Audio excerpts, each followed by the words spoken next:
saludándole en el amor del Señor, deseando ricas y abundantes bendiciones del cielo hacia sus vidas. Ha llegado la hora de compartir el devocional, el pancito diario de vida que tanto bien hace a nuestras almas. Continuamos con nuestra sección de un tema en 3 partes y estamos observando las malas prácticas que afectan a la iglesia. Ya hemos observado en primera instancia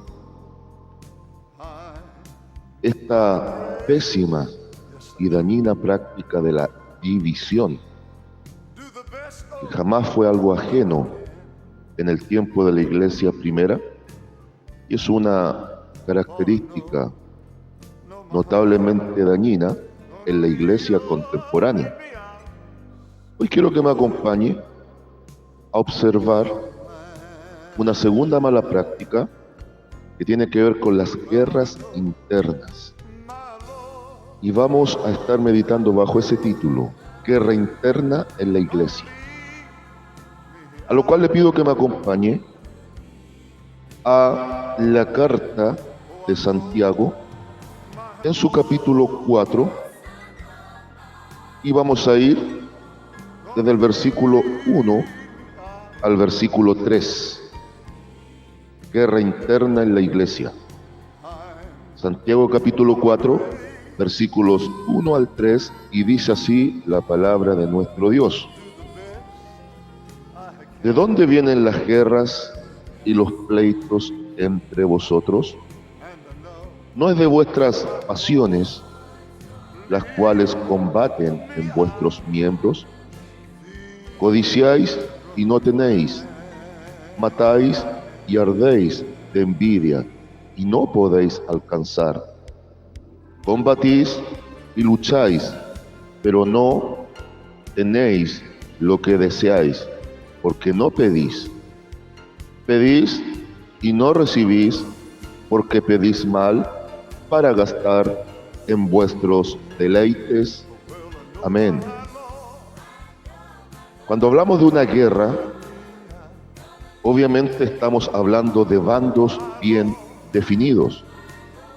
Si analizamos lo que es la división, es el paso previo a una guerra. Porque cuando hay divisiones, y ya lo observamos, hay bandos muy bien delineados y cada cual se pone la camiseta de su bando. Ya en Corintio había una gran guerra interna por la división presente en esa iglesia. Estaban los del bando de Pablo, estaban los del bando de Pedro, estaban los del bando de Apolos y estaban los siempre fieles, los que son de Jesucristo. El gran problema es que esto propicia una cadena nefasta, una consecución de situaciones que van afectando y una práctica negativa va potenciando el surgimiento y que se afiance otra igual o peor de negativa. Cuando hablamos de una guerra es un conflicto. Casi siempre se nos viene a la mente el conflicto terrible entre dos bandos en donde hay muertes de por medio. El asunto es que hay guerras físicas en donde muchos quedan heridos y otros muertos, pero peor que las guerras físicas son las guerras espirituales, donde no solo puede haber muerte física, sino que también se compromete la vida espiritual de la iglesia, donde fácilmente alguien puede morir espiritualmente. Cuando hablo de muerte espiritual, hablo de que producto de la guerra interna de las iglesias muchas veces hay quienes se separan, se apartan y otros no quieren saber de las cosas de Dios. El hermano del Señor Jesucristo, Santiago, en una carta breve de solo 5 capítulos, presenta temas bastante importantes de meditar. Si hacemos un pequeño sondeo rápido de observación de la carta, después de hablarle a esa iglesia que también estaba viviendo tiempos de persecución, lo primero que después de saludarlos les habla de la sabiduría, o sea, que viene de Dios, que es necesario pedirlas con fe para soportar los tiempos de la prueba y poder ser hacedores de la palabra. Después trae una observación crítica bastante rigurosa de lo que es ser parciales y hacer acepción de personas en lo que es la vida congregacional, de donde también nos impulsa a manifestar una fe con obra, sabiendo que la fe sola activa la gracia y la obra no nos puede salvar, pero la obra va a testificar a la par de la fe que somos salvos. Después dedica un capítulo, gran parte de un capítulo, al menos 12 versículos de lo que es el capítulo 3, a hablar de la lengua y el daño que produce.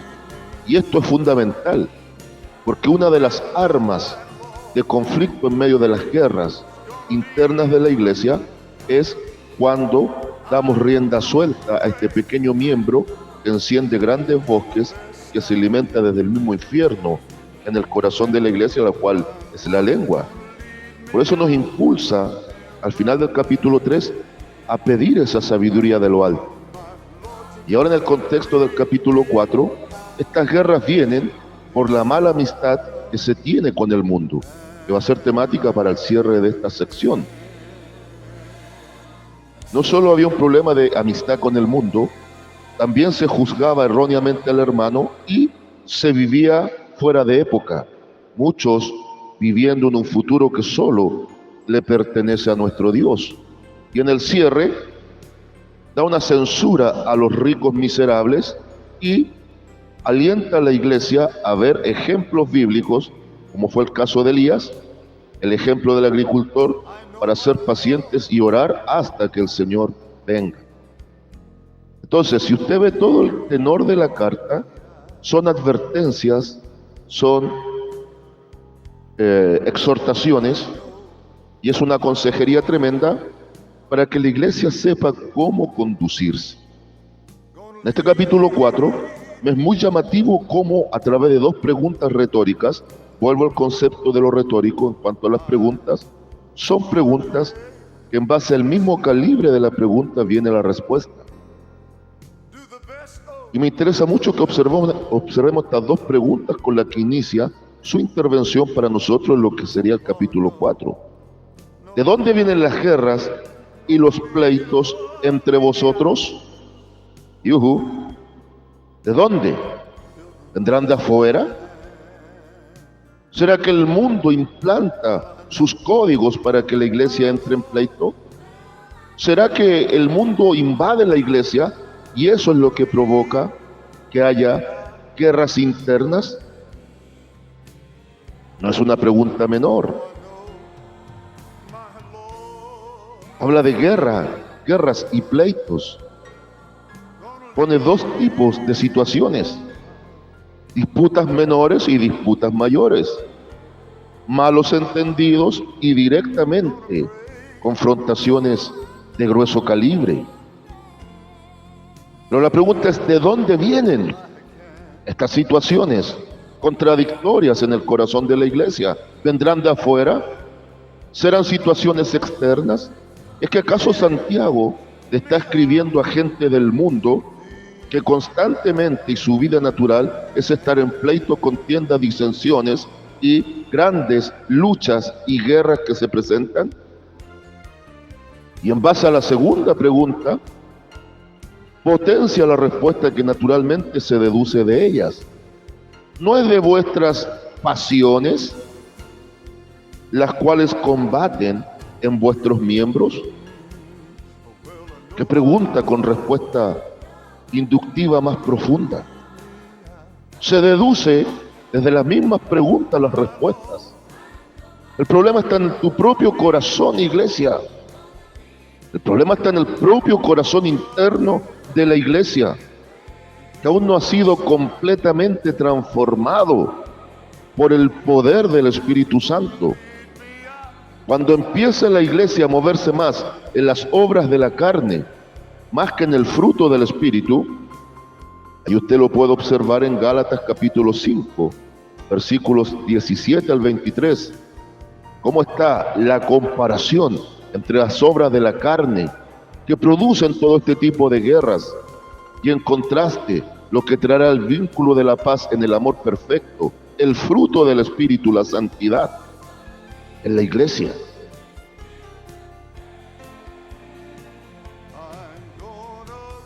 Hay temas de los cuales poco se habla. Son temas incómodos, son temas poco populares, son temas que muchas veces se evaden y cada tanto parte de la iglesia, sobre todo el liderazgo de ella, toma la mala práctica del cobarde avestruz. El avestruz frente a grandes peligros solo entierra su cabeza en tierra, valga la redundancia, solo esconde su cabeza haciendo un hoyo en la tierra. Tontamente pensando el avestruz que escondiendo la cabeza en tierra queda libre del peligro. Pero ¿qué pasa cuando es el cuerpo el que queda expuesto por un cuerpo pastoral mojigato y cobarde que no asume lo que debe asumir? Es fácil esconder la cabeza, pensando que es el elemento vital o la parte crucial que debe protegerse. Pero la tonta avestruz no se da cuenta que aunque proteja su cabeza, queda el máximo porcentaje de su propia esencia, el cuerpo al descubierto del ataque del enemigo, de la destrucción repentina, por no pensar con cordura ni actuar eficazmente en tiempos peligrosos y difíciles. Te pongo un sencillo ejemplo, ya que Santiago habla de miembros. ¿Se imagina si su propio cuerpo, mírese su cuerpo, con todos los componentes, cabeza, tronco, extremidades y cada miembro interno y externo que poseemos? Por un instante imagínese que su propio cuerpo entre en guerra. ¿Habrá posibilidad de sobrevivencia? ¿Habrá posibilidad de avance? ¿Habrá posibilidad de crecimiento? Sería un caos que su mano derecha contienda con la izquierda. Sería un caos que el pie derecho quiera caminar hacia el sur y el pie izquierdo hacia el norte. Sería un caos terrible si los órganos internos quisieran salir a lo externo. ¿Cómo se vería usted con el corazón no dentro de la caja torácica, sino por fuera? Estaría en peligro mortal. ¿Y qué decir si su cabeza estuviese enferma y no supiese pensar correctamente ni tomar las decisiones pertinentes? Ese cuerpo está destinado a la destrucción y al fracaso más rotundo.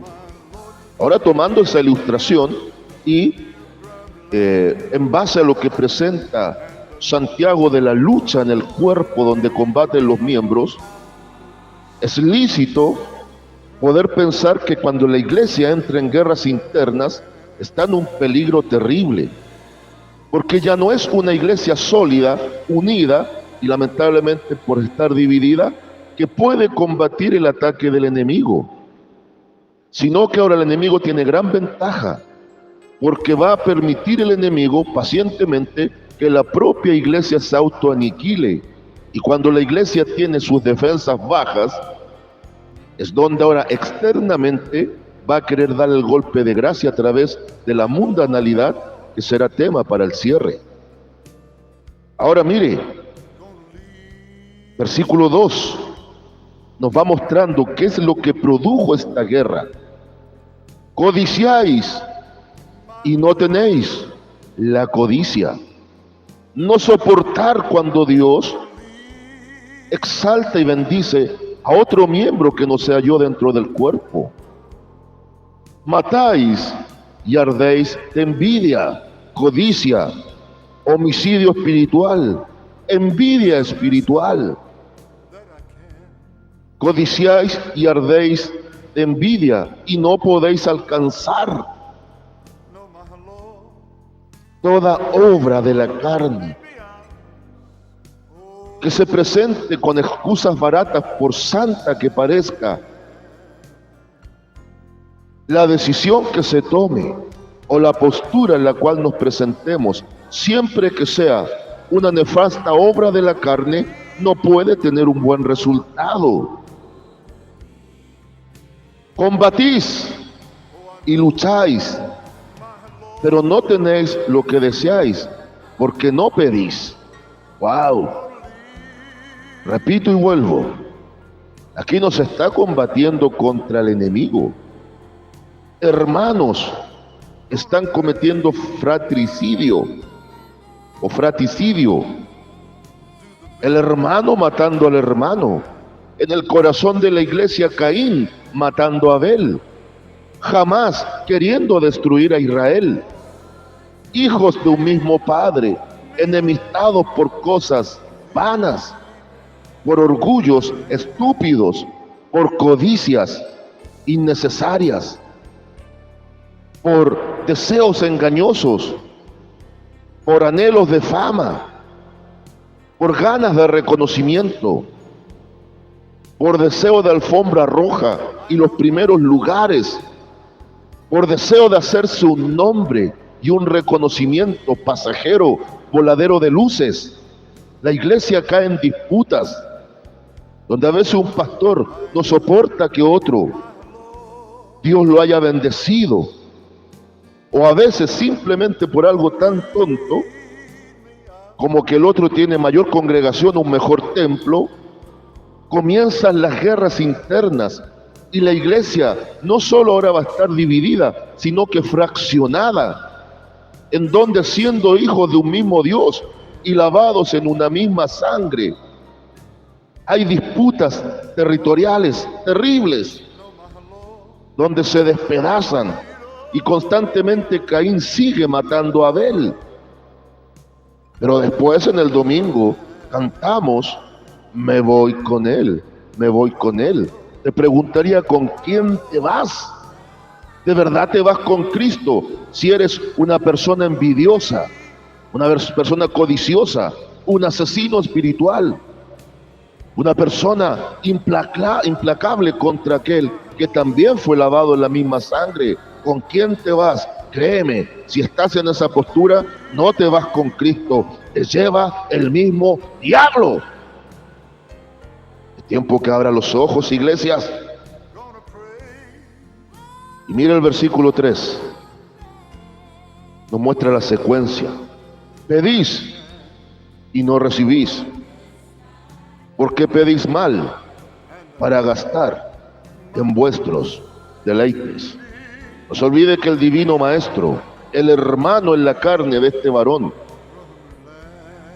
enseñó, y para nosotros está registrado en San Mateo capítulo 7, versículo 7. Pedir, buscar y llamar, porque todo aquel que pide recibe, el que busca halla, y el que llama a la puerta de la gracia, será abierta esa puerta y contestado el clamor. Pero ¿por qué a veces no recibimos conforme hemos pedido? Porque mientras haya división y guerra en el núcleo de la iglesia, todas las peticiones van a ser infructuosas, porque están contaminadas y condicionadas por obras de la carne. ¿Para qué está pidiendo usted mayor sabiduría? Muchas veces, ¿para qué usted está pidiendo entender mejor la Biblia?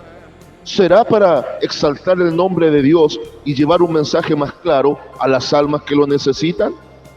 ¿O es que desea ser el hombre del momento, el que va a ser aplaudido, reconocido, y quizás no soporta que otro quizás tenga un poquito de mayor conocimiento que usted? ¿Para qué está pidiendo muchos recursos? ¿De verdad es para la obra o es para su deleite? ¿Para qué le está pidiendo a Dios una catedral hermosa, maravillosa, con todos los lujos habidos y por haber? ¿De verdad que es para exaltar el nombre de Dios y poder permitir comodidad congregacional? ¿O es, como fue en los días de Saúl, que usted está levantando su propia estatua al ego? Analicemos, pensemos, discernamos, amada iglesia. Claramente Santiago le está diciendo, miren muchachos, mire iglesia, va a ser imposible que reciban, no solo porque han pedido mal, sino que su intención es mala. Y mientras están en guerra y conflicto interno, es imposible que Dios responda de la manera correcta. Se habla de avivamiento, se habla de santidad, se habla de marcar diferencias, se habla de ser luz y sal en la tierra. Suena bonito en el discurso y en el papel, pero frente a la realidad dura, cuando el Espíritu Santo nos confronta por la Escritura, la iglesia hoy por hoy, en muchos aspectos, ha caído igual que el mundo en la miseria de la esencia humana, de la naturaleza corrompida humana, donde siempre Caín terminará matando a Abel. A veces pensamos que eso está muy lejos de ser una realidad en la iglesia. Pero ¿qué pasa cuando crudamente un escritor llamado Santiago nos muestra nuestra propia, triste y terrible miseria? Que Dios nos bendiga. Conclusión, consejo y consigna. Conclusión, la iglesia debe salir de las prácticas innecesarias de luchas, pleitos, conflictos internos que derivan en guerras innecesarias, donde el hermano termina matando al hermano. Ya es tiempo, consejo, ya es tiempo de echar fuera a Caín del corazón de la iglesia. Consigna y lema para el día de hoy. Marcaremos diferencia cuando el fruto del Espíritu traiga la paz en el corazón de la iglesia. Saludos de paz, amor y bendición desde Longaví a cada uno de ustedes. And I know my Lord's gonna lead me out.